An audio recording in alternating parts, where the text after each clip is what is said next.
What's going on, Jet fans? Matt O'Leary back with another video. Today we got news that the Jets officially are releasing Davante Adams, so let's talk about it. According to multiple reports, the New York Jets have officially released Davante Adams. The Jets will save $29.9 million because of this. There was no guaranteed money left on Davante Adams' deal.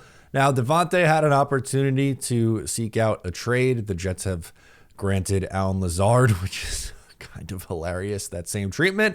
I'd imagine Allen Lazard goes the way of Davante Adams, which in a few days we officially hear of the release of Allen Lazard. But honestly, no one really should be surprised that the Davante Adams saga ended this way, at least heading into the offseason once Aaron Rodgers was not back. Pretty much everyone in the world knew that once Aaron Rodgers was not going to be back with the New York Jets, that Davante Adams would not be on the 2025 New York Jets. Now, why I thought a trade was unlikely was everyone in the world knew that Davante wouldn't play for the Jets in 2025 without Aaron Rodgers.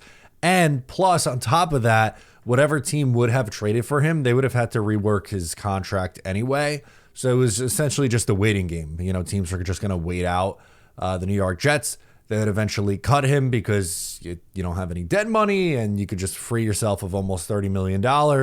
And then you could sign Davante to whatever deal he and you feel comfortable with at that point. And it's not that Davante Adams can't play anymore. Like, I get it. We just saw Deebo Samuel get traded for a mid-round pick. Why couldn't Davante Adams get traded for a mid-round pick is going to be the question. And, like, I hear you, but there's nuance and context to the conversation. Like, the Jets could just cut Davante Adams, where it would have been significantly more challenging for a team to just cut, like San Francisco, to just cut Deebo Samuel. Contracts play a major factor into this, which is something that I bring up a lot when talking about specifically the wide receiver position. We see guys who are, still quality players either get traded for late round capital or just get flat out released. And with Davante, he ends up getting flat out released. But in the 11 games he did play with the New York Jets, he had 854 yards, which is 77.6 yards per game, 7 receiving touchdowns as well. He had 114 targets, which is just an absurd amount of targets in 11 games. It's pacing out to like 10.3 targets per game, which is a very high number, but he can still play. And maybe he ends up with Aaron Rodgers somewhere else. Maybe it's with the New York Giants. I don't know. I wouldn't put a ton of money in that, but apparently too, there was some scuttlebutt that Davante Adams would like to return back to the West Coast. So the Jets trade a 3rd round pick and get 11 games out of Davante Adams. They were trying to salvage their season.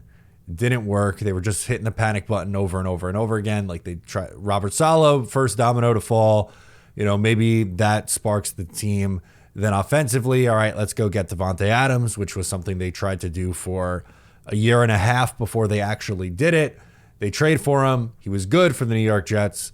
Unfortunately, they still only won 5 games, and they decide to move on.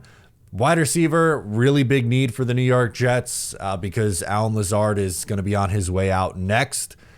So that means it will be in short turn, Garrett Wilson and Malachi Corley. So expect the Jets to be active in both free agency and the NFL draft. I don't know if we see them take a massive free agent swing like on a Chris Godwin, but names to watch, I would say Darius Slayton, Tim Patrick, Joshua Palmer, guys in that tier to fill out the rest of the roster would be my thought process. But anyway, let me know your thoughts. I'm Matt O'Leary. Subscribe if you're new, and I'll catch you next time.